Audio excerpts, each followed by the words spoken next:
Hey guys, welcome to our interactive English series. By interactive English, I mean that we're in the kitchen today and we're gonna go through different objects like space rack, oven, etc. I'm gonna point at those objects and explain what they do and what's the exact word that you use to describe them in English. So if you're interested and you like visual stuff, first of all, subscribe to this channel, like this video, and let's start learning English. So kitchen is a place where you prepare food. In some American homes, you also have a dining room, which is separate. So you will prepare your food here.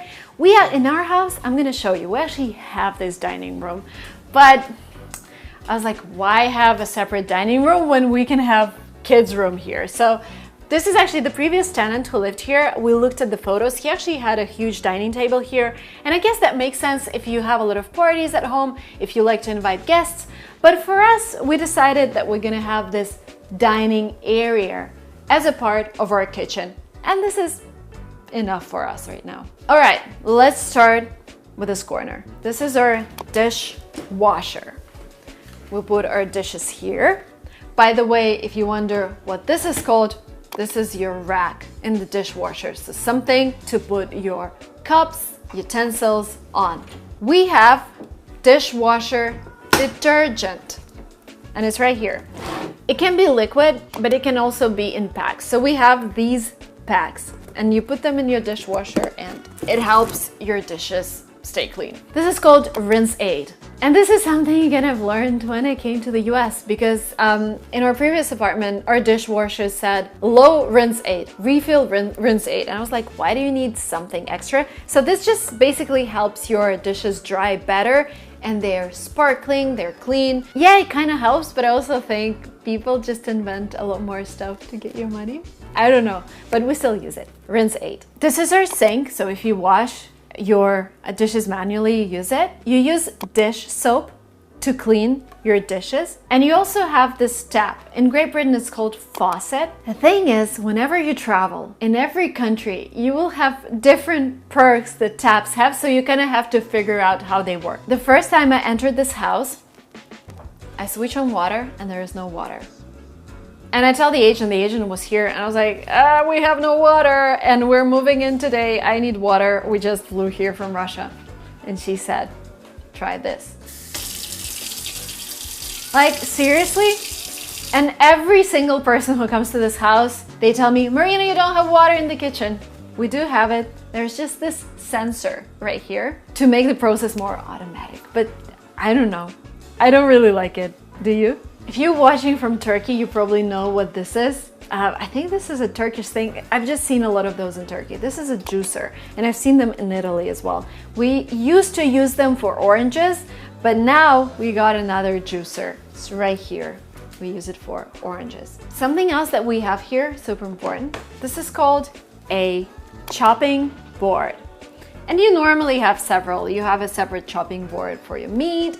You have a chopping board for bread. Like for example, this is our bread chopping board. It's wooden. This is paper towel, super useful. You can use it instead of napkins or, you know, something that is a must-have in any kitchen. This is a thing that completely changed my life. Cost $10. This is an egg cooker. So instead of cooking your eggs and boiling them using the traditional method, a saucepan, etc., you just put them here. You add some water and it starts and then it stops automatically, makes the sound. Since we got it, we just use this. We stopped doing eggs the regular way. We have our kettle here, but the thing is, another life hack, we got a water dispenser. So here in the US, we pay around $6 to rent it every month. But this water dispenser actually dispenses hot water, which means we stopped using the kettle. We only use it when we need a large amount of water for like boiling tea for many people. But if I want to make myself a cup of tea, I will just use this water dispenser. And you can use it for both cold water and hot water. Here we have our fridge, messy. Welcome to our fridge. I'm not gonna point at food this time, but if you want me to point at food, we can make a separate video. We have the fridge and we have a freezer. So everything here is frozen. One of the best ice creams here in the US. Chocolate. If you have food that doesn't require refrigeration, Then you store this food in the cupboard. And well, I did some reorganizing a couple weeks ago, but you can't really tell. We've lived in this house for 8 months. Oh my God, where is this coming from? So much food. We have our pasta here, we have coffee, we have dates. It's my favorite dessert replacement. Oh, and if you wonder what this is, somebody told me this helps to prevent ants. But they came here yesterday and they didn't care about my orange peels. So here we have another juicer. This is actually a fancy juicer that lets you juice anything from grapes to... We stopped using it. The problem is I only want to juice oranges and this is not good for oranges. It's a toaster, coffee maker or coffee machine. Nespresso is my favorite. Here we have a blender, but if you come to the States, some people can actually say Vitamix. And this is something that I like to explore in a language where a brand becomes a name for an object. Like, I don't know if you knew that, but for example, jacuzzi is actually a brand.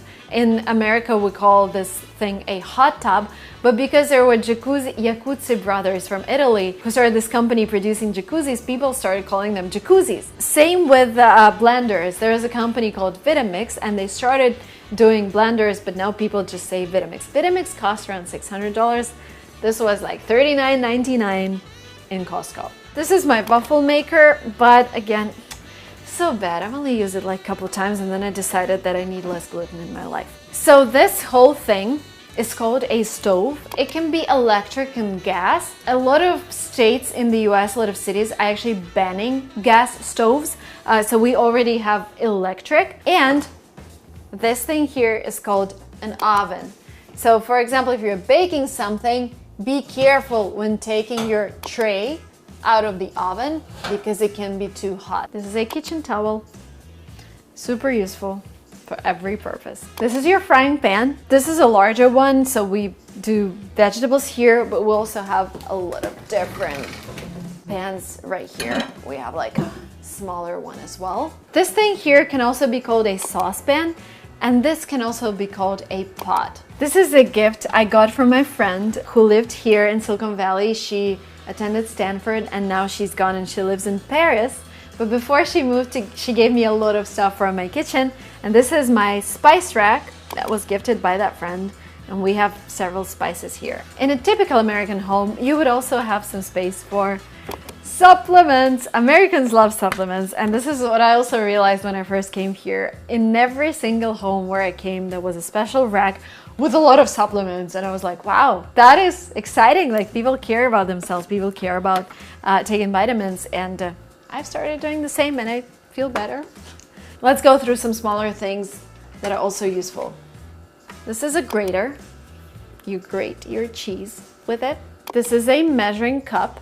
And if you look at American recipes, and this is, by the way, another great way to learn English. I remember when I was back in Russia, I would only look at American recipes because I wanted to get acquainted with the culture and the food that people eat, but also because I wanted to learn vocabulary connected with cooking. In a lot of American recipes, people measure stuff with cups, like 2 cups of flour, 1 cup of milk, and this really helps measure everything. This thing is called a whisk, and you use it to whisk your eggs, flour, whatever. Whenever you're baking, you would use a whisk. Another type of measuring cups. 1/4 of a cup, 1/3 of a cup, 1/2 of a cup, whole cup. Very useful. This is spatula. So whenever you're frying eggs or making pancakes, you use it to take them from your frying pan and onto the plate. Spatula. This is a game changer. This is called peeler, and you use it to peel your potatoes, cucumbers. When I used to peel potatoes and cucumbers with a regular knife, this is a knife, I would peel half of the potato instead of just peeling its skin. But when I started using this, and this cost like $1 from IKEA, game changer, I became like a professional chef peeling vegetables. When I say colander, do you understand what this means? Let's find a colander in my kitchen. Is it gonna be here? Oh yeah, this is your colander. When you make your pasta, you put it here to drain. So the water comes from your pasta and you enjoy it without any water, and colander helps you with it. Now guess what's this called? And again, depending on where you're from, when I first saw it, I was like, what do you use it for? This is called tongs. When you're making salad, when you have a lot of lettuce in your salad, I'm gonna show you what lettuce is. Lettuce, where are you? Oh, this lettuce. You can tell that it's my favorite because we don't have a lot of it left. Oh my God, something is living on it already. So this is lettuce. So when you're making salad with lettuce, you would use your tongs to pick it from the plate and put it on your plate or from a bowl, whatever you use to make a salad. Tongs. Ladle. You absolutely need it if you like to cook soups. We have this small ladle. They came with this Instant Pot. And Instant Pot is another word that I want you to know. Instant Pot is used to create anything basically, but we use it for soups, we use it for poultry. Poultry is chicken, duck, etc. We use it for oatmeal. So Instant Pot, in order to take things out of Instant Pot, they gave us this. This is a plastic ladle.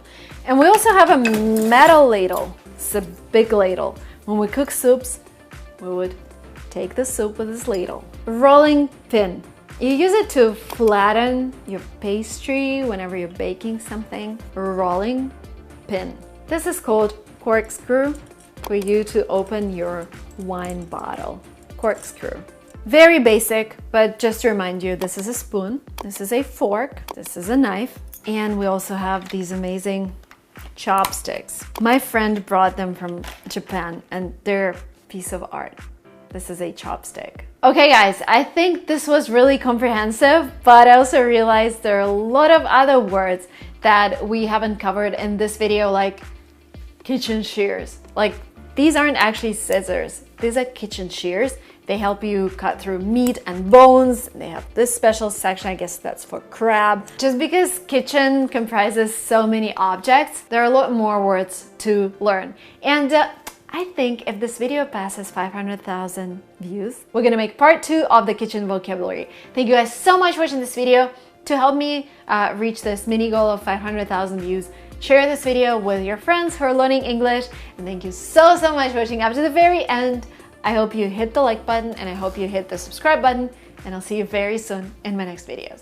Bye bye.